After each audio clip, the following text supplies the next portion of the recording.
매일 아침 하나님과 함께 누리는 하늘의 양식, 오늘 만나. 그런즉 씨 뿌리는 비유를 들으라. 아무나 천국 말씀을 듣고 깨닫지 못할 때는 악한 자가 와서 그 마음에 뿌려진 것을 빼앗나니 이는 곧 길가에 뿌려진 자요. 돌밭에 뿌려졌다는 것은 말씀을 듣고 즉시 기쁨으로 받되 그 속에 뿌리가 없어 잠시 견디다가 말씀으로 말미암아 환난이나 박해가 일어날 때에는 곧 넘어지는 자요. 가시떨기에 뿌려졌다는 것은 말씀을 들으나 세상의 염려와 재물의 유혹에 말씀이 막혀 결실하지 못하는 자요. 좋은 땅에 뿌려졌다는 것은 말씀을 듣고 깨닫는 자니 결실하여 어떤 것은 100배, 어떤 것은 60배, 어떤 것은 30배가 되느니라. 예수께서 그들 앞에 또 비유를 들어 이르시되 천국은 좋은 씨를 제밭에 뿌린 사람과 같으니 사람들이 잘 때에 그 원수가 와서 곡식 가운데 가라지를 덧뿌리고 갔더니 싹이 나고 결실할 때에 가라지도 보이거늘 집주인의 종들이 와서 말하되 주여 밭에 좋은 씨를 뿌리지 아니하였나이까. 그런데 가라지가 어디서 생겼나이까. 주인이 이르되 원수가 이렇게 하였구나. 종들이 말하되 그러면 우리가 가서 이것을 뽑기를 원하시나이까. 주인이 이르되 가만두라. 가라지를 뽑다가 곡식까지 뽑을까 염려하노라. 둘 다 추수 때까지 함께 자라게 두라. 추수 때에 내가 추수꾼들에게 말하기를 가라지는 먼저 거두어 불사르게 단으로 묶고 곡식은 모아 내 곡간에 넣으라 하리라.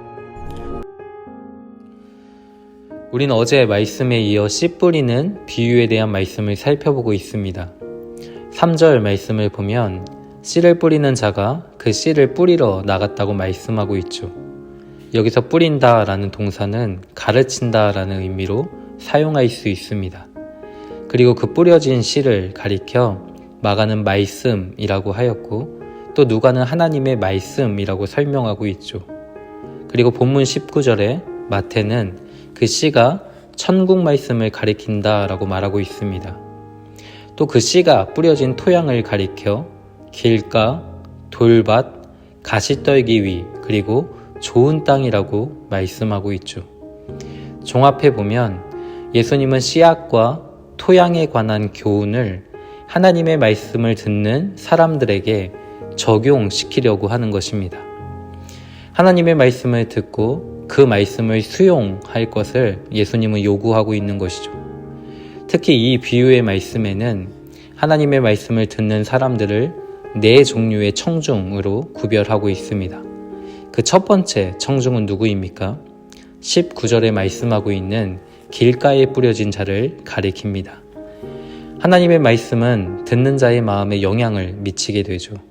그러나 그 말씀이 어떤 영향력을 행사하기 전에 악한 자, 혹은 사탄, 혹은 마귀가 뿌려진 것을 빼앗아 아무 결실을 맺지 못하는 겁니다. 공손히 복음을 경청하는 것 같지만 그들은 단지 듣기만 하고 마는 자들이죠. 복음은 그들에게 귀한 것이 되지 못하였습니다.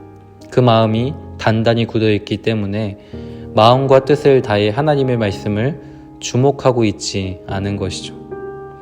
그러면 두 번째 청중은 누구입니까?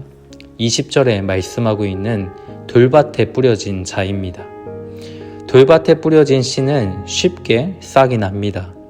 태양의 열기가 서서히 누그러지고 넉넉한 비가 내리면 돌밭은 그 온기와 습기가 싹이 트기에 적절하기 때문에 밭에서 나는 식물보다 빨리 새싹이 돋아난다고 합니다. 그러나 비가 그치고 태양이 서서히 열을 더할 때면 곧 식물은 말라 죽게 되는 것이죠. 왜냐하면 돌밭에 심겨진 씨앗은 깊이 뿌리를 내릴 수 없기 때문입니다. 처음에는 조금 자라지만 충분한 습기를 흡수하지 못했기에 이내 말라 죽게 되는 것이죠.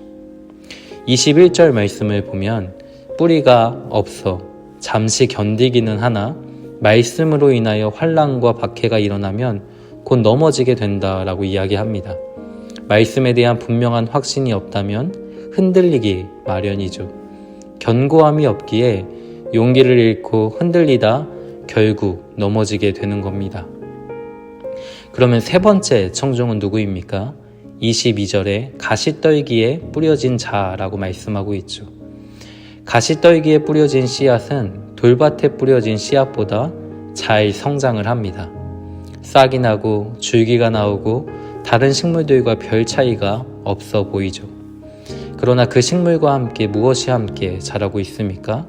가시와 엉겅퀴가 함께 자라고 있는 것이죠. 땅속의 습기와 영양을 흡수하여 식물의 성장을 막아 결실하지 못하게 하는 겁니다. 22절 말씀을 보면 이들은 세상의 염려와 재물의 유혹에 말씀이 막혀 결실하지 못한다고 말씀하고 있죠. 이와 같은 자들은 하나님을 온전히 신뢰하지 못하는 겁니다. 하나님과 재물을 겸하여 섬기려는 그 어리석음 때문에 결국 그 가진 것마저 빼앗기고 마는 것이죠. 그런데 결실을 맺는 청중이 있습니다. 그 네 번째 청중이 누구입니까? 23절에 좋은 땅에 뿌려진 자라고 말씀하고 있죠. 좋은 땅에 뿌려졌다라는 것은 말씀을 듣고 깨닫는 자라고 말씀하고 있습니다. 그들은 하나님의 진리를 수용하고 있죠. 하나님의 말씀의 통치를 받고 있습니다. 말씀에 순종하여 또 그 말씀을 충실히 따라가고 있는 것이죠.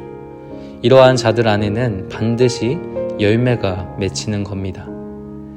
사랑하는 성도 여러분, 말씀을 들어도 내 안에 열매가 맺히지 않는 이유는 복음이 부족해서가 아닙니다.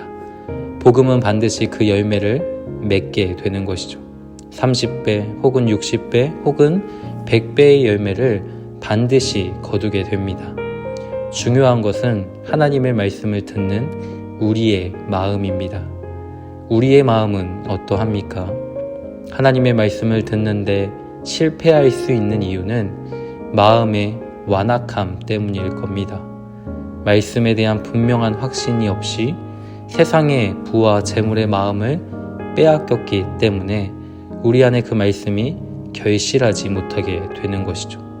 듣기는 들어도 깨닫지 못하고 보기는 보아도 알지 못하는 것은 눈을 감고 귀를 닫고 있는 우리의 마음 때문일 겁니다. 보라, 지금은 은혜 받을 만한 때요. 보라, 지금은 구원의 날이로다 라고 말씀하고 있습니다. 지금 우리에게 주시는 그 풍성한 은혜를 가볍게 여기지 않고 눈과 귀를 열어 그 말씀을 깊이 수용하며 따라갈 수 있는 우리가 되기를 소망합니다.